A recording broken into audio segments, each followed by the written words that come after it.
औज़ुबिल्लाहि मिनश्शैतानिर्रजीम बिस्मिल्लाहिर्रहमानिर्रहीम। आज हम यहाँ सिंध हाई कोर्ट में मौजूद हैं और के इलेक्ट्रिक के फ्यूल एडजस्टमेंट चार्जेस जो नाजायज़ तरीके से वसूल किए जा रहे हैं उसके ख़िलाफ़ जमात इस्लामी ने पिटीशन की हुई है।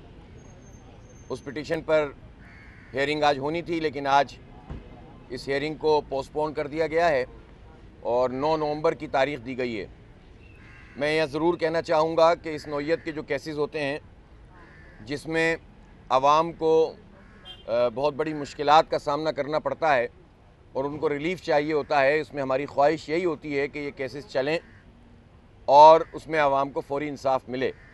बहरहाल हमारे फाजिल जज साहब ने ये यकीन ज़ाहिर है कि हियरिंग के दौरान कई मरतबा ये बात फरमाई है कि इस केस का जब भी फ़ैसला होगा तो जिस डेट से ये केस दाखिल हुआ है उस वक्त तक से जो कुछ भी फ्यूल एडजस्टमेंट चार्जेस में जो नाजायज़ चार्जेस लग कर आएँ वो वापस किए जाएंगे। तो इसलिए क़दरे हमें इत्मीनान तो होता है, लेकिन हम फिर भी फ़ौरी इंसाफ चाहते हैं और लोगों को तो ज़ाहिर है हर दफ़ा जब बिल आता है तो मुश्किलात का सामना करना पड़ता है। ये ज़रूर है कि जब से हमने अपनी इस एक्टिविटी को मज़ीद बढ़ाया है, एहतजाज किया है और हाई कोर्ट में पिटीशन फ़ाइल की है, तो के इलेक्ट्रिक जो ज़ाहिर एक माफिया की सूरत में मौजूद है, इसने अपने आप को जान छुड़ाने के लिए और अपना तासुर बेहतर करने के लिए ही सही, लेकिन हमारी इस जद्दोजहद के नतीजे में आवाम को ये रिलीफ़ मिला कि 4 रुपये 87 पैसे इस मरतबा जो कम होकर बिजली के बिलों में पर यूनिट आए हैं। मैं कराची के लोगों को मुबारकबाद पेश करता हूँ कि वो हमें सपोर्ट करते हैं और हम इस माफिया का मुकाबला कर रहे हैं। ये बात बहुत वाज़ेह है कि के इलेक्ट्रिक माफिया के साथ तमाम पार्टियां हैं, तमाम माफियाज़ हैं और जमात इस्लामी का उनसे मुकाबला है। अल्हम्दुलिल्लाह जमात इस्लामी के साथ कराची के 3 करोड़ आवाम हैं और के इलेक्ट्रिक के साथ तमाम पार्टियां हैं। तमाम का मतलब तमाम, चाहे वो अपने आप को बेईमान, ईमानदार, बहुत अहल, बहुत खुददार कहते हों, वो सारे के इलेक्ट्रिक माफिया का हिस्सा हैं, उसके रैकेट का हिस्सा हैं और उनसे मराहत लेते हैं। उनके अकाउंट्स आप चेक कर लें, अबराज कैपिटल के साथ, अबराज ग्रुप के साथ जिनकी खाते बंधे हुए हैं, वो लोग कभी भी कराची के अवाम से वफ़ादार नहीं हो सकते जो के इलेक्ट्रिक माफिया के साथ हैं और के इलेक्ट्रिक को बहुत अच्छा इदारा कहते हैं। इसलिए जमात इस्लामी खड़ी है अल्हम्दुलिल्लाह और उसके साथ कराची के अवाम की सपोर्ट मौजूद है। हम ये केस लड़ेंगे इंशाअल्लाह और हमारी संजीदगी ये है कि रात 2 बजे तक मैं ख़ुद इलेक्शन कैंपेन में था, बल्दियाती इलेक्शन हो रहे हैं, लेकिन आज सुबह से अल्हम्दुलिल्लाह हमारी पूरी टीम और मैं ख़ुद भी यहाँ पर मौजूद हूँ। आप इससे समझ सकते हैं कि हम इन केसेस को कितनी संजीदगी से लेते हैं और ख़ुद जो है इसको फॉलो करते हैं अपने फाजिल वकला के साथ। मैं ये ज़रूर कहना चाहता हूँ कि जितनी रिपोर्ट्स आती चली जाती हैं कि इलेक्ट्रिक माफिया एक्सपोज होती जाती है और उसके सहूलतकार भी। 2005 में लोग कहते हैं ना प्राइवेटाइजेशन का बहुत फ़ायदा हुआ। हमारे एक बहुत बड़ी पार्टी है, उसके कराची के मेयर के भी उम्मीदवार हैं, उन्होंने कहा कि इलेक्ट्रिक पाकिस्तान की सबसे अच्छी बिजली वाली कंपनी है और बड़ा फ़ायदा हुआ इससे। मैं पूछना चाहता हूँ उन साहब से कि 2005 में ये जो हमारा KESC था जो प्राइवेटाइज नहीं हुआ था, वो 9,304 मिलियन यूनिट प्रोड्यूस करता था, जनरेट करता था, पैदावार थी 9,304 मिलियन यूनिट। और उसके बाद आज 2022 में ख़ुद के इलेक्ट्रिक की एनुअल रिपोर्ट देख लीजिए, उसमें 8,600 कुछ यूनिट हैं। 8% 17 साल में पैदावार में कमी की है के इलेक्ट्रिक ने। इनको जनरेशन का भी लाइसेंस मिला हुआ है, ट्रांसमिशन का भी मिला हुआ है, डिस्ट्रीब्यूशन का भी मिला हुआ है। और जब हमने कहा कि ये लाइसेंस कैंसिल होना चाहिए तो असद उमर, रज़ाक दाऊद और उनकी नदीम बाबर, ये सारे लोग जो PTI के वज़रा थे पिछली हुकूमत में, जजों के चैम्बर में चले गए और कहा कि खुदा के लिए ये लाइसेंस कैंसिल ना करें। मैं पूछना चाहता हूं कि ये लोग ये अरस्तु हमें बताएं कि कराची के लोगों ने क्या कसूर किया है कि आपने उनका लाइसेंस कैंसिल होने से बचाया और नई कंपनियों को आप इन्वाइट नहीं करते। एक मोनोपोली है जो इस वक्त उन लोगों के जो माशी दहशतगर्दी कर रहे हैं, वाइट कॉलर क्रिमिनल्स हैं जो कि इलेक्ट्रिक के पूरे सिस्टम को चला रहे हैं और उनके ये सहूलतकार बने हुए हैं। इस वक्त नून लीग की हुकूमत है, इससे पहले भी नून लीग की हुकूमत थी, मोहम्मद जुबैर साहब गवर्नर थे, हमने 4 दिन का धरना दिया के इलेक्ट्रिक के ख़िलाफ़, 2017 की बात है। और उस वक्त फिर उनके साथ एक मुआहदा हुआ कि वो जो 13 पॉइंट्स हमने लिख कर दिए थे जो के इलेक्ट्रिक माफिया के हवाले से थे कि उसको एड्रेस किया जाएगा, लेकिन नून लीग ने भी के इलेक्ट्रिक की सहूलतकारी की। बल्कि जब लोड शेडिंग बढ़ जाती थी, लोग चीखने लगते थे, तो गवर्नर हाउस में इजलास होता था और इस इजलास में के इलेक्ट्रिक को मज़ीद सहूलत दे दी जाती थी। फिर उसके बाद इमरान इस्माइल साहब गवर्नर बने, पूरे 3.5 साल के इलेक्ट्रिक माफिया के सपोर्टर रहे। फिर उसके बाद मज़ीद गवर्नर हाउस तो खैर अभी आए हैं टेसूरी साहब, लेकिन पीपल्स पार्टी हो, नून लीग हो या PTI हो और MQM तो सबके सज्जन, सबका बेली है और हर वक्त जो है वो अपनी कीमत लगाने के लिए तैयार हैं। तो ये सारे लोग मिलकर के इलेक्ट्रिक माफिया को सपोर्ट करते हैं। मैं बार बार ये बात दोहराता हूँ कि कराची के लोगों को पता चलना चाहिए कि उनके हक में कौन लड़ रहा है और उनके खिलाफ माफिया का साथ कौन दे रहा है। मैं ये पूछना चाहता हूँ, कराची में इस वक्त जो पावर प्लांट्स हैं, जिसमें कैनप के जो पावर प्लांट है वो 2200 मेगावाट जनरेट करता है, उसमें एक लकी का पावर प्लांट है वो 6600 मेगावाट जनरेट करता है, 660 मेगावाट जनरेट करता है। और इसी तरह से हब का जो है वो हबको का जो कोल का कराची का प्लांट है वो भी तकरीबन 1300 के करीब मेगावाट जनरेट करता है। ये 4120 मेगावाट कराची में बिजली प्रोड्यूस होती है।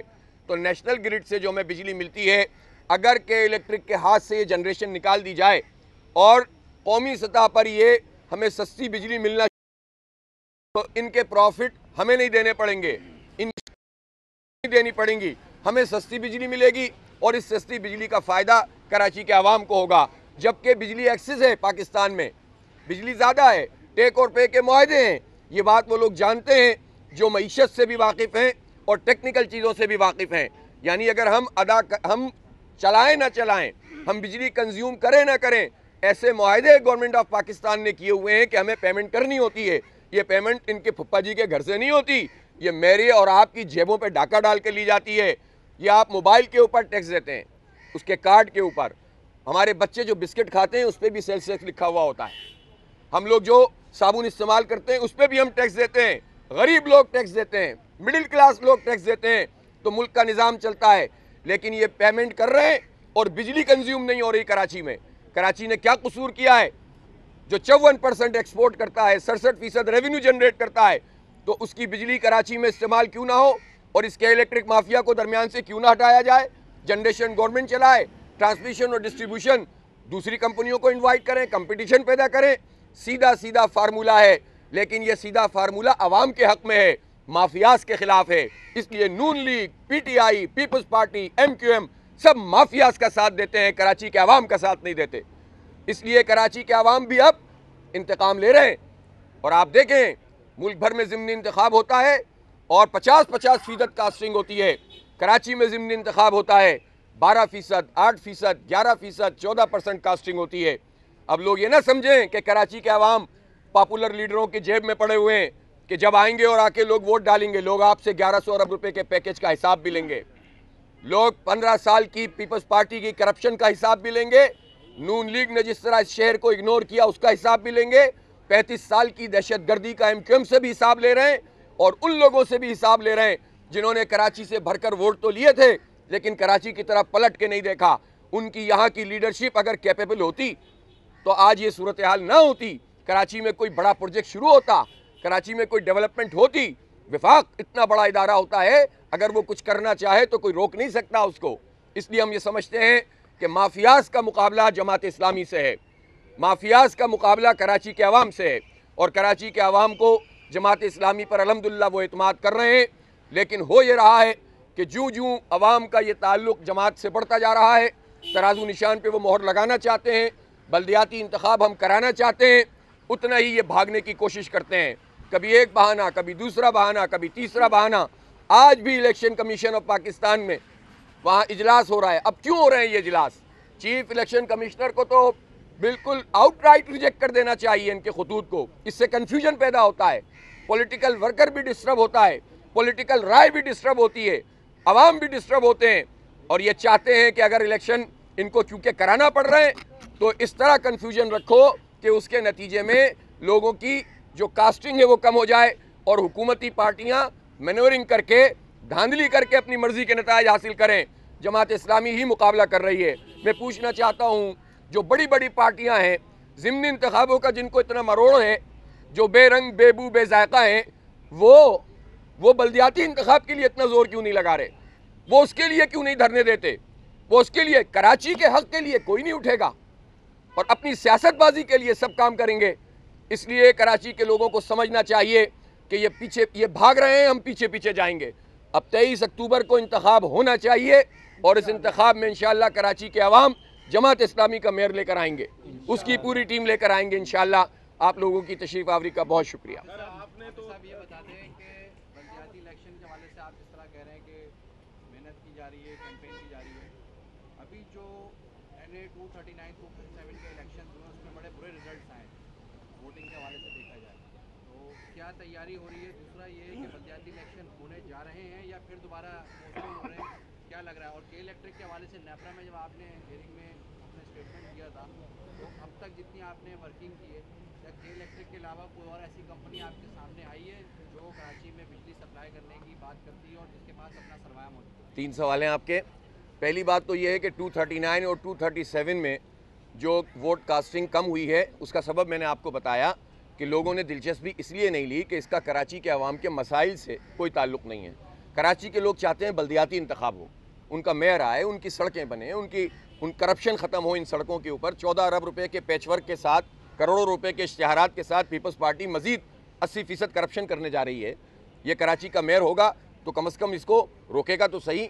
इसमें कम से कम ये तो होगा कि 70-80% तक तो जो है वो अब खुद करप्शन जब जमात इस्लामी के लोग नहीं करेंगे इंशाअल्लाह, तो उसके नतीजे में ये पैसे अवाम पे तो लगना शुरू होंगे। तो मैंने एक मिसाल दी है आपको। बदतरीन सूरत हाल से शहर दो चार है, तो लोग तो बल्दियाती इलेक्शन चाहते हैं, लोग ज़िमनी इंतखाब नहीं चाहते।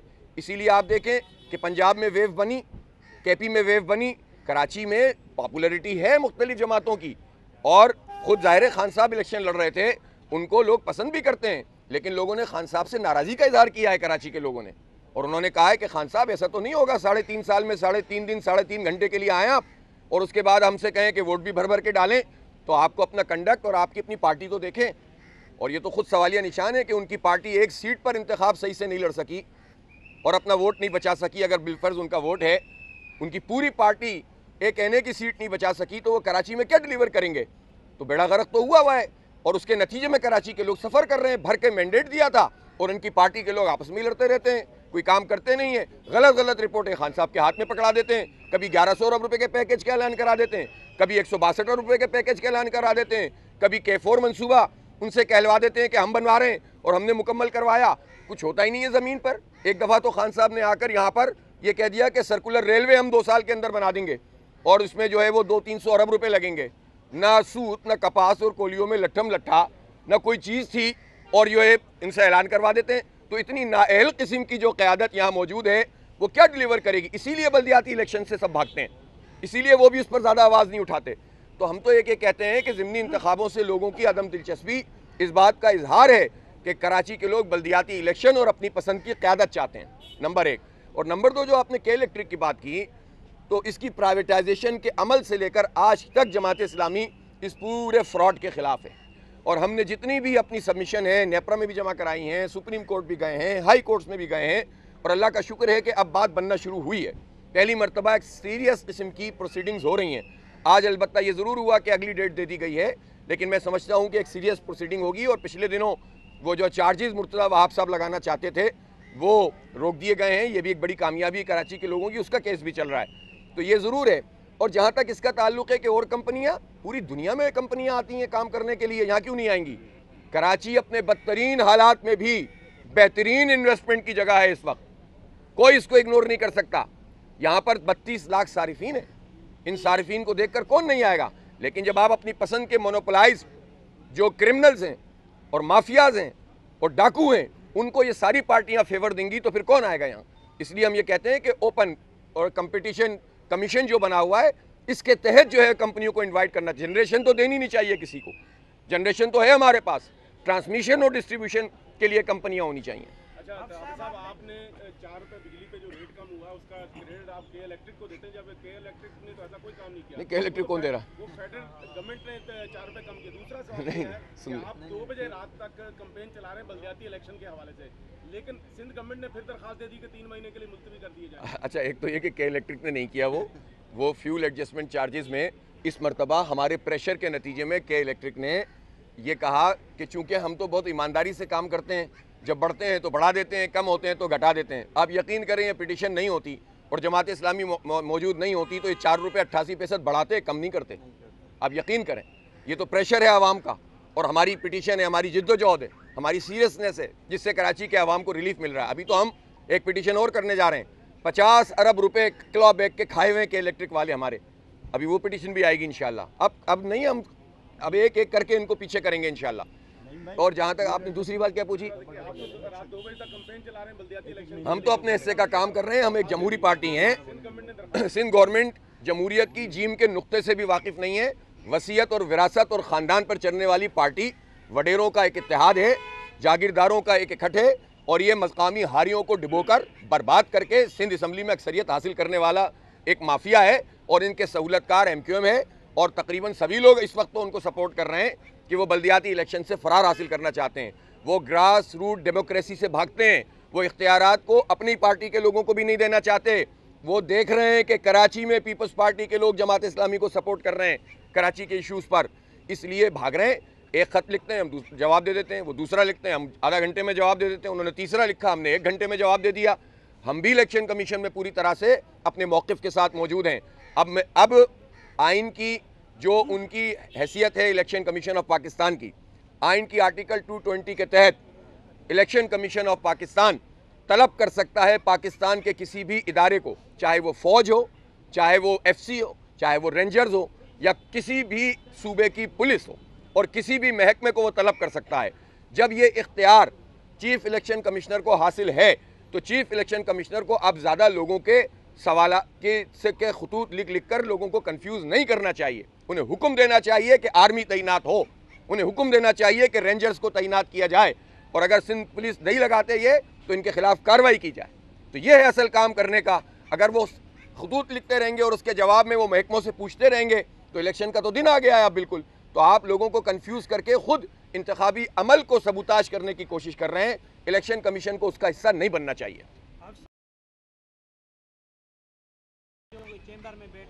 बैठ कर नहीं कहा, जो मैंने कहा है मैं उस पर कायम। हाँ, इसलिए गए, ये रिपोर्ट हुआ है, ये रिपोर्ट हुआ है। आपको ये भी पता है कि जजों से वो फैसले जो है ना उल्टे सीधे। मेरे भाई सुन लें, जो मैंने कहा है, यहाँ पे आप आए हैं। मेरे प्यारे भाई मेरी बात सुने आप, जो मैंने कहा है उतनी रखें। मैंने कहा कि जब एक्सक्लूसिविटी इनकी ख़त्म होने जा रही थी, जो मोनोपोलाइज्ड इनका लाइसेंस है उसके ऊपर क्वेश्चन हो रहा था, चीफ जस्टिस साहब ने ये सारे सवालात किए थे जो हमने उठाए हुए। उन्होंने पूछा था इसके मालिक कौन है, इसका बाप कौन है, के इलेक्ट्रिक का। ये हमने नहीं पूछा था, ये चीफ जस्टिस ने पूछा था सुप्रीम कोर्ट के। ये उन्होंने पूछा था कि ये लोड शेडिंग क्यों करते हैं, इन पे तो ये किस तरह से इलाकों के इलाकी बिजली काट देते हैं।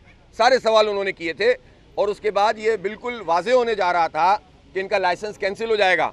तो ये रिक्वेस्ट करने चली गई थी, उस वक्त की PTI की वफाकी हुकूमत रिक्वेस्ट करने चली गई, उनके चैम्बर में जाकर उन्होंने बात की, और ये तरीका होता है कोर्ट्स में। और वहाँ उन्होंने रिक्वेस्ट की कि इनका लाइसेंस कैंसिल नहीं करें, यूँ हो जाएगा वो हो जाएगा, हम ठीक करते हैं इसको, हम ये करते हैं। ये मैंने जो बात की है वो ये है जी। ठीक है सर, इसके जो है फ्यूल एडजस्टमेंट ले रहे हैं मई जून जुलाई एक महीने के 2 आधा तोड़ के दिया।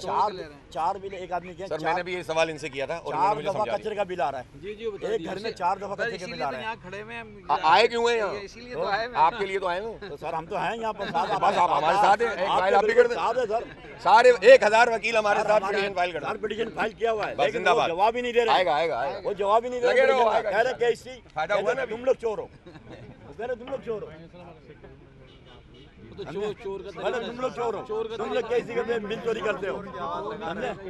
अब ये सूरत हाल कैसे, हम तो कैसे खिलाफ हैं बिल्कुल। अरे मेरे 4 मीटर लगे, 4 रुपये लगा दिया उन्होंने।